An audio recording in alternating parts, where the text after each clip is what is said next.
রহমান রহিম আল্লাহ তাআলার নামে।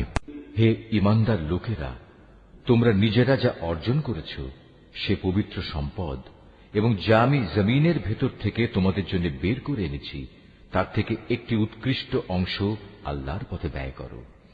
আল্লাহর জন্য এমন নিকৃষ্টতম জিনিসগুলো বেছে রেখে তার থেকে ব্যয় করো না যা অন্যরা তোমাদের দিলে তোমরা তা গ্রহণ করবে না। অবশ্য যা কিছু তোমরা অনিচ্ছাকৃতভাবে গ্রহণ করো তা আলাদা। তোমরা জেনে রেখো, আল্লাহ তাআলা তোমাদের দানের মুখাপেক্ষী নন, সব প্রশংসার মালিক তো তিনিই। শয়তান সব সময় তোমাদের অভাব অনটনের ভয় দেখাবে এবং সে নানাবিধ অশ্লীল কর্মকাণ্ডের আদেশ দেবে। আর আল্লাহ তাআলা তোমাদের তার কাছ থেকে অসীম বরকত ও ক্ষমার প্রতিশ্রুতি দিচ্ছেন এবং সেদিকেই তিনি তোমাদের ডাকছেন। আল্লাহ তাআলা প্রাচুর্যময় ও সম্যক অবগত। আল্লাহ তাআলা যাকে চান তাকে একান্তভাবে তার পক্ষ থেকে বিশেষ জ্ঞান দান করেন। আর যে ব্যক্তিকে আল্লাহ তাআলার সেই বিশেষ জ্ঞান দেওয়া হল সে যেন মনে করে তাকে প্রচুর কল্যাণ দান করা হয়েছে। আর প্রজ্ঞা সম্পন্ন ব্যক্তি ছাড়া আল্লাহর এসব কথা থেকে অন্য কেউ কোনো শিক্ষাই গ্রহণ করতে পারে না। তোমরা যা কিছু খরচ করো আর যা কিছু খরচ করার জন্য মানত করো, আল্লাহ তাআলা অবশ্যই তা ভালো করেই জানেন। জালেমদের আসলেই কোনো সাহায্যকারী নেই। আল্লাহ তাআলা সন্তুষ্টির জন্য তোমরা যা কিছু দান করো তা যদি প্রকাশ্যভাবে মানুষদের সামনে করো তা ভালো কথা, তাতে কোনো দোষ নেই। তবে যদি তোমরা তা মানুষদের কাছে গোপন রাখো এবং চুপে চুপে অসহায়দের দিয়ে দাও তা হবে তোমাদের জন্য উত্তম। এ দানের কারণে আল্লাহ তাআলা তোমাদের বহুবিধ গুনাহ খাতা মুছে দেবেন। আর তোমরা যাই করো না কেন আল্লাহ তাআলা সবকিছু সম্পর্কেই ওয়াকিবহাল রয়েছেন। যারা তোমার কথা শোনে না তাদের হেদায়েতের দায়িত্ব তোমার উপর নয়, তবে আল্লাহ তাআলা যাকে চান তাকেই সঠিক পথ দেখান।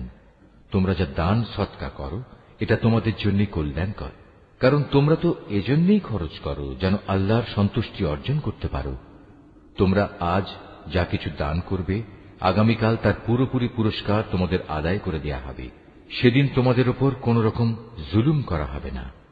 দান সদকা তো তোমাদের মাঝে এমন কিছু গরিব মানুষের জন্য যারা আল্লাহর পথে এমনভাবে ব্যাপৃত, যারা নিজেদের জন্য জমিনের বুকে চেষ্টা সাধনা করতে পারে না। আত্মসম্মান বোধের কারণে কিছু চায় না বলে অজ্ঞ মূর্খ লোকেরা এদের মনে করে এরা বুঝি সচ্ছল, কিন্তু তুমি এদের বাহ্যিক চেহারা দেখেই এদের সঠিক অবস্থা বুঝে নিতে পারো। এরা মানুষদের কাছ থেকে কাকুতি মিনতি করে ভিক্ষা করতে পারে না। তোমরা যা কিছুই খরচ করবে আল্লাহ তাআলা তার যথার্থ বিনিময় দেবেন, কারণ তিনি সবকিছুই দেখেন। যারা দিনরাত প্রকাশ্যে ও সঙ্গোপনে নিজেদের মাল সম্পদ ব্যয় করে তাদের মালিকের দরবারে তাদের এ দানের প্রতিফল সুরক্ষিত রয়েছে। তাদের উপর কোন রকম ভয় ভীতি থাকবে না, তারা চিন্তিতও হবে না। যারা সুদ খায় তারা মাথা উঁচু করে দাঁড়াতে পারবে না, দাঁড়ালেও তার দাঁড়ানো হবে সে ব্যক্তির মতো যাকে শয়তান নিজস্ব পরশ দিয়ে দুনিয়ার লোভ লালসায় মোহাচ্ছন্ন করে রেখেছে। এটা এই কারণে যেহেতু এরা বলে ব্যবসা বাণিজ্য তো সুদের মতোই একটা কারবারের নাম, অথচ আল্লাহ তাআলা ব্যবসা হালাল করেছেন এবং সুদকে হারাম করেছেন। তাই তোমাদের যার যার কাছে তার মালিকের পক্ষ থেকে সুদ সংক্রান্ত এই উপদেশ পৌঁছেছে সে অতঃপর সুদের কারবার থেকে বিরত থাকবে। আগে এ আদেশ আসা পর্যন্ত যে সুদ সে খেয়েছে তা তো তার জন্য অতিবাহিত হয়েই গেছে। তার ব্যাপার একান্তই আল্লাহ তাআলার সিদ্ধান্তের উপর। কিন্তু এরপর যে ব্যক্তি আবার সুদী কারবারে ফিরে আসবে তারা অবশ্যই জাহান্নামের অধিবাসী হবে, সেখানে তারা চিরদিন থাকবে। আল্লাহ তাআলা সুদ নিশ্চিহ্ন করেন, অপরদিকে দান সৎকার পবিত্র কাজকে তিনি উত্তরোত্তর বৃদ্ধি করেন। আল্লাহ তাআলা তার নিয়ামতের প্রতি অকৃতজ্ঞ পাপিষ্ঠ ব্যক্তিদের কখনো পছন্দ করেন না। তবে যারা সত্যিকার অর্থে আল্লাহ তাআলার উপর ঈমান এনেছে এবং ভালো কাজ করেছে, নামাজ প্রতিষ্ঠা করেছে, যাকাত আদায় করেছে, তাদের সেদিন কোনো ভয় থাকবে না, তারা সেদিন চিন্তিতও হবে না। হে ঈমানদার লোকেরা, তোমরা সুদের ব্যাপারে আল্লাহকে ভয় করো আগের সুদী কারবারের যেসব বকেয়া আছে তোমরা তা ছেড়ে দাও, যদি সত্যিই তোমরা আল্লাহর উপর ঈমান আনো। যদি তোমরা এমনটি না করো, তাহলে অতঃপর আল্লাহ তাআলা ও তাঁর রাসূলের পক্ষ থেকে তোমাদের বিরুদ্ধে যুদ্ধের ঘোষণা থাকবে। আর যদি এখনো তোমরা আল্লাহর দিকে ফিরে আসো, তাহলে তোমরা তোমাদের মূলধন ফিরে পাবার অধিকারী হবে। সুদী কারবার দ্বারা অন্যের উপর জুলুম করো না, তোমাদের উপরও অতঃপর সুদের জুলুম করা হবে না। সে ঋণ গ্রহীতা ব্যক্তি কখনো যদি অভাবগ্রস্ত হয়ে পড়ে, তাহলে তার উপর চাপ দিও না, বরং তার সচ্ছলতা ফিরে আসা পর্যন্ত তাকে অবকাশ দাও। আর যদি তা মাফ করে দাও, তাহলে তা হবে তোমাদের জন্য অতি উত্তম কাজ। যদি তোমরা ভালোভাবে জানো, তাহলে তাই করো। সেদিনটিকে ভয় করো যেদিন তোমাদের সবাইকে আল্লাহর দিকে ফিরিয়ে নেওয়া হবে। সেদিন প্রত্যেক মানব সন্তানকে জীবনভর কামাই করা পাপ পুণ্যের পুরোপুরি ফলাফল দিয়ে দেয়া হবে। কারো উপর সেদিন কোনো ধরনের জুলুম করা হবে না। হে ঈমানদার বান্দারা, তোমরা যখন পরস্পরের সাথে নির্দিষ্ট একটি সময়ের জন্য ঋণের চুক্তি করো, তখন তা লিখে রাখো। তোমাদের মধ্যকার যে কোনো একজন লেখক সুবিচারের ভিত্তিতে এ চুক্তিনামা লিখে দেবে। যাকে আল্লাহ তাআলা লেখা শিখিয়েছেন, সে যেন কখনো লিখতে অস্বীকৃতি না জানায়। লেখার সময় ঋণ গ্রহীতা লেখককে বলে দেবে কি কি শর্ত সেখানে লিখতে হবে। এ পর্যায়ে লেখককে অবশ্যই তার মালিক আল্লাহ তাআলাকে ভয় করা উচিত। চুক্তিনামা লেখার সময় লক্ষ্য রাখতে হবে তার কিছু যেন বাদ না পড়ে।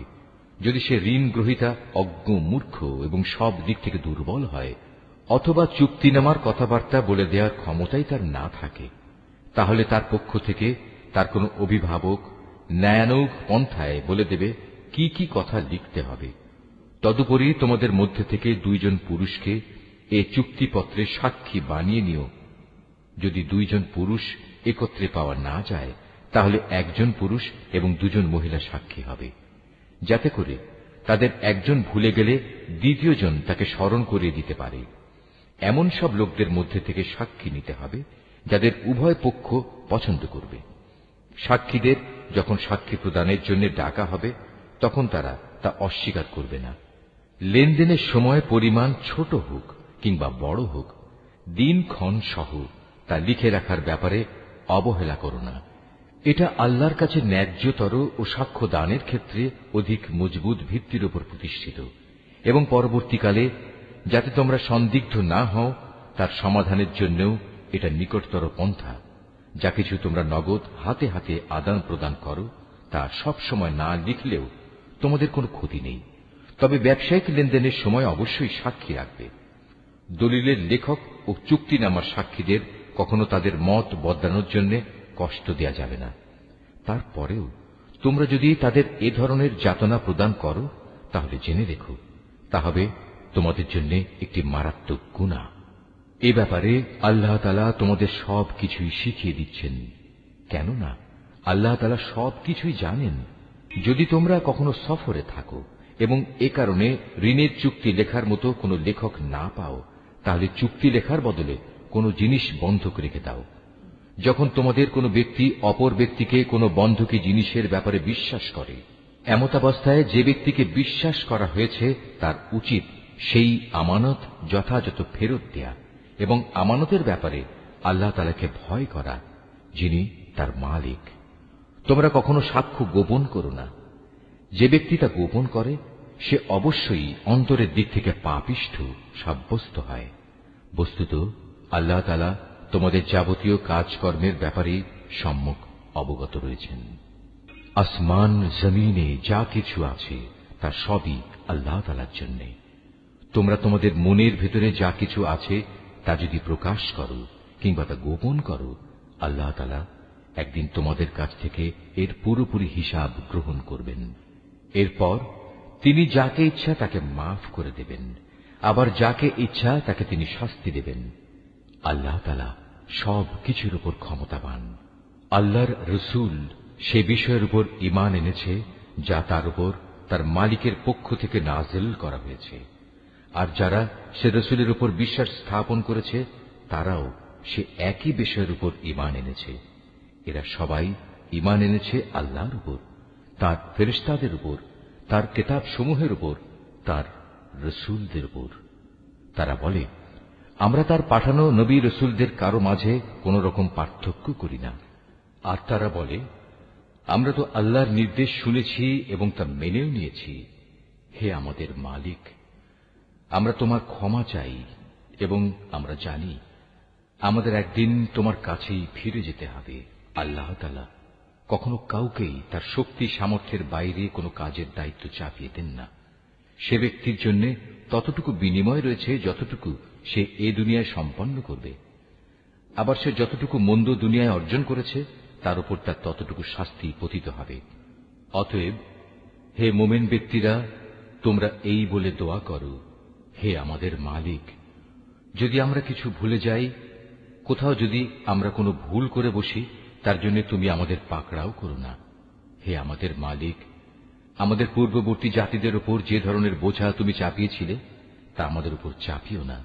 হে আমাদের মালিক, যে বোঝা বইবার সামর্থ্য আমাদের নেই তা তুমি আমাদের উপর চাপিয়ে দিও না। তুমি আমাদের উপর মেহেরবানি করো, তুমি আমাদের মাফ করে দাও, আমাদের উপর তুমি দয়া করো। তুমি আমাদের একমাত্র আশ্রয়দাতা বন্ধু। অতএব কাফেরদের মোকাবেলায় তুমি আমাদের সাহায্য করো।